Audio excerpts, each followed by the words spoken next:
simplement le fait d'avoir de fortes concentrations de mélanine sur certaines parties de son corps.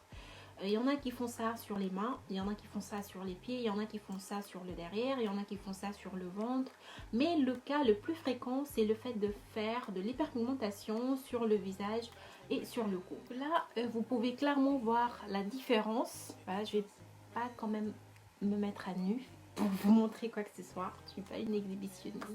Et sur le visage même, vous allez voir que les ailes de mon nez, la moustache et le menton sont beaucoup plus sombres que le reste. Là,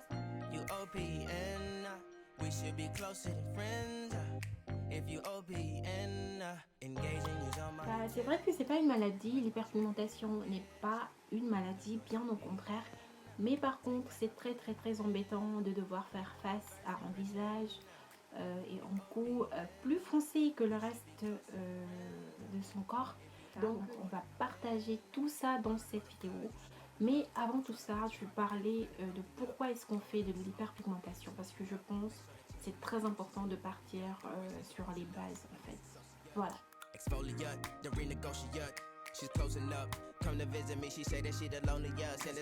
Puisqu'on ne peut pas parler de l'hyperpigmentation sans autant parler de la mélanine, je vais en gros dans un premier temps vous expliquer ce que c'est que la mélanine et pourquoi est-ce qu'on en produit. Donc la mélanine, c'est tout simplement une substance protectrice, donc son but premier c'est de protéger la peau. Donc je ne vais pas trop faire la scientifique ou essayer de rentrer à fond dans la science ou porter le boubou d'un dermatologue.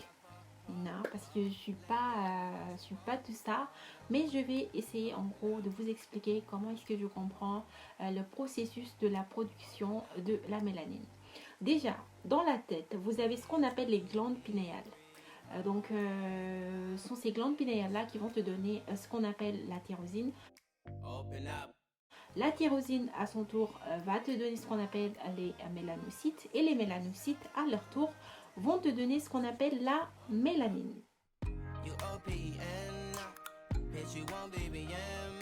Donc la mélanine, on peut dire par là que ça crée ce qu'on appelle une barrière protectrice face au corps étranger comme les rayons solaires, c'est-à-dire les ultraviolets, les UV, qui sont très dangereux pour la santé de la peau parce que ça peut aller jusqu'à donner ce qu'on appelle des cancers ou des maladies cutanées qui sont très graves. On ne nous a pas toujours enseigné que le froid accentue l'hyperpigmentation, mais personnellement je l'ai remarqué. Le froid, ça donne l'hyperpigmentation. La composition de certains produits accentue l'hyperpigmentation. L'eau très froide, l'eau très chaude ou le fait de trop manipuler son visage avec ses doigts.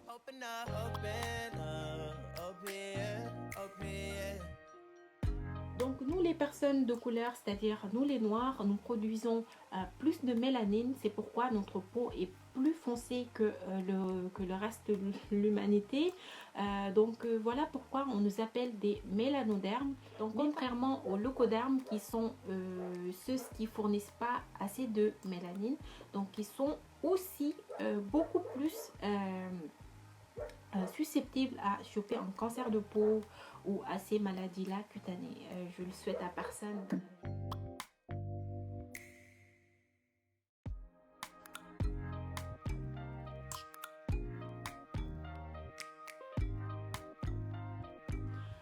Donc si toutefois vous faites de l'hyperpigmentation, évitez de trop manipuler votre visage, que ce soit avec un filet de bain, que ce soit avec un gant spécifique. Même si vous avez des boutons, ne les touchez pas, ne les tripotez pas, ne les grattez pas, laissez-les tranquilles faire leur vie, parce que plus vous les grattez, plus les taches s'accentuent, plus la concentration de la mélanine s'y pose, donc plus les taches prendront du temps à disparaître.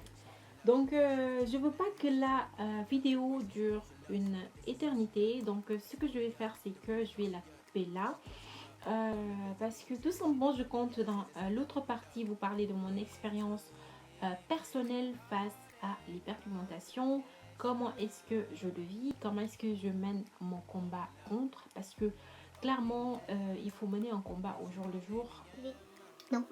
Mon thé est très froid, je n'ai pas eu le temps de le boire, mais bon, on verra après. Donc soyez au rendez-vous, n'oubliez pas de vous abonner à la chaîne activez aussi la cloche des notifications, c'est parce que c'est ce qui vous permettra de recevoir un message voilà, dès que je posterai cette vidéo. Ça promet d'être très intéressante parce que je vais vous livrer mes petites tips pour lutter contre l'hyperpigmentation. Donc sur ce, prenez bien soin de vous-même, gardez la pêche, ne vous prenez pas trop la tête parce que la vie n'en vaut pas la peine. Quant à moi, je fais d'énormes gros bisous et je vous retrouve bientôt dans une de mes prochaines vidéos. Bye bye.